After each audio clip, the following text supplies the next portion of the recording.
kok ngene kok dibanding-banding sayang. Kenapa? Kenapa ya sih? Nyanyi apa? Nyanyi Ojo Banding kayak yang file-file yang lagi viral tuh gak sih? Oh tahu. Tapi kan dia udah meninggal. Ah serius?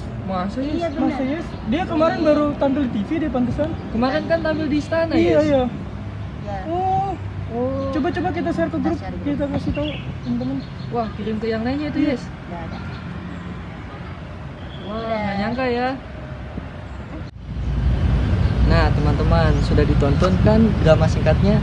Gimana pandangan teman-teman terkait drama tersebut? Kalau menurut aku pribadi, ini merupakan suatu bukti begitu mudahnya penyebaran informasi digital di era modern ini dari individu ke individu yang lainnya. For your information teman-teman, Indonesia merupakan negara dengan jumlah pengguna internet terbanyak nomor 6 di dunia loh, setelah Jepang, Brazil, Amerika, India, dan Cina. Sudah tahu belum berapa jumlah penduduk Indonesia yang menggunakan internet?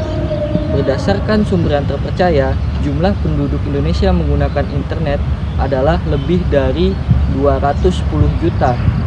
Padahal jumlah total penduduk Indonesia pada saat tahun 2021 yakni sebanyak 272 juta. Itu artinya penetrasi internet terhadap jumlah penduduk di Indonesia mencapai 77,2% dan angka ini akan terus bertambah. Wow, sebuah data yang luar biasa bukan teman-teman? Nah, oleh karena itu perlunya kita generasi muda untuk semakin tanggap dan tangkap dalam penyebaran informasi yang semakin pesat di era modern ini. Untuk lebih mengetahui selanjutnya mengenai apa itu hoax dan macam-macam hoax maupun jenis-jenis hoax, yuk mari kita bahas lebih dalam. Let's go. Assalamualaikum warahmatullahi wabarakatuh. Kenalkan, nama saya Muhammad Hido. Di sini saya mewakili kelompok 2 yang akan mempresentasikan mengenai pentingnya hoax bagi remaja. Mengapa tema ini kami pilih? Karena Indonesia saat ini sedang gawat akan masalah mengenai hoax. Hoax merupakan suatu berita bohong yang pada akhirnya mengancam persatuan dan kesatuan daripada keragaman di Indonesia. Selanjutnya akan ada presentasi yang akan ditampilkan oleh teman-teman kami. Kepada teman-teman dipersilakan.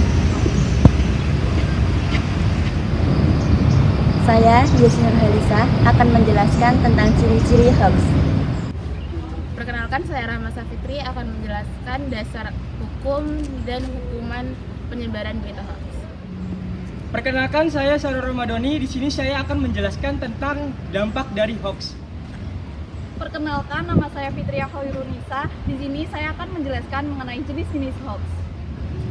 Perkenalkan, saya Salma Nabila Ramadhani akan menjelaskan bagaimana cara pencegahan berita hoax. Sudah tahu belum asal usul kata hoax itu sendiri bagaimana?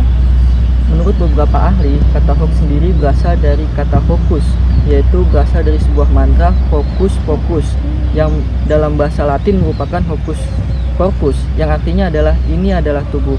Kata ini sering digunakan oleh penyihir atau pesulap pada zaman itu untuk meyakinkan para audiensnya untuk meyakini hal-hal yang dilakukan oleh pesulap itu, padahal hal-hal tersebut adalah sesuatu yang bohong.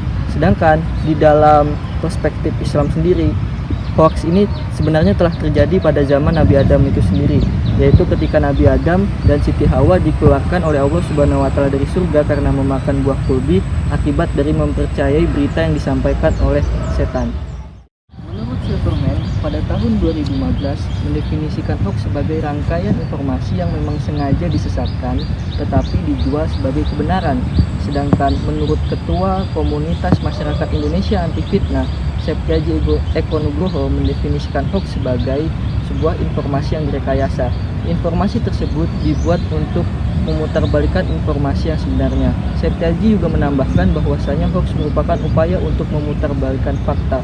Fakta tersebut digunakan untuk menyampaikan informasi-informasi yang meyakinkan, tetapi informasi tersebut tidak dapat dinilai kredibilitas faktanya. Ciri-ciri berita hoax yang pertama, teman-teman, biasanya judul yang digunakan dalam berita hoax sangat menyentuh sisi emosional para pembacanya atau pendengarnya. inilah yang menimbulkan kebencian, kecemasan, dan permusuhan. Yang kedua, sumber dari berita hoax. Hoax di media sosial biasanya berisikan tentang masalah sosial yang tidak terverifikasi, tidak berimbang, dan cenderung menyudutkan pihak tertentu karena kurangnya literasi tentang pemahaman isi dari berita tersebut. Yang ketiga, bermuatan fanatisme atas nama ideologi, judul, dan pengantarnya provokatif, memberikan penghukuman serta memberikan fakta dan data. Pada umumnya, berita-berita yang memberikan berita hoax yang menggiring opini para pembacanya. Sekarang aku bakal jelasin tentang dasar hukum penyebaran hoax, yaitu Pasal 28 ayat 1 Undang-Undang Nomor 11 Tahun 2008 tentang Informasi dan Transaksi Elektronik yang melarang setiap orang dengan sengaja dan tanpa hak menyebarkan berita bohong dan menyesatkan yang mengakibatkan kerugian konsumen dalam transaksi elektronik. Dan hukuman bagi para penyebar hoax yaitu sesuai dengan Pasal 45 ayat 2, yaitu hukuman pidana penjara paling lama 6 tahun dan denda paling banyak 1 miliar rupiah atas penyebaran berita bohong. Halo teman-teman, di sini saya akan menjelaskan dampak dari berita hoax. Yang pertama, menimbulkan perpecahan. Yang kedua, tidak percaya dengan fakta. Yang ketiga, menimbulkan opini negatif atau yang biasa disebut agitasi. Yang keempat, merugikan masyarakat sekitar. Yang kelima, menyebarkan fitnah atau informasi yang salah. Seiring berkembangnya zaman memberikan kemajuan teknologi dan juga informasi, banyak sekali informasi yang dapat kita dapatkan secara cepat dan juga mudah. Akan tetapi perlu adanya ketelitian kita para pemuda untuk kembali memproses informasi yang kita dapatkan. Saya akan menjelaskan jenis-jenis hoax yang kita perlu ketahui. Jenis hoax yang pertama adalah satir atau parodi. Teman-teman pasti sudah tidak asing lagi dengan jenis hoax yang ini. Satir atau parodi biasanya dibuat oleh seseorang. Satir atau parodi biasanya digunakan untuk menyindir tokoh tertentu. Jenis konten yang satu ini biasanya tidak memiliki maksud yang buruk, tetapi tetap saja bisa mengecoh masyarakat. Selanjutnya ada berita bohong atau fake news. Jenis konten yang satu ini sering kita jumpai di media sosial. Biasanya penulis akan membuat berita-berita dengan mencantumkan sumber-sumber yang palsu. Hal ini bertujuan untuk mengecoh para pembacanya.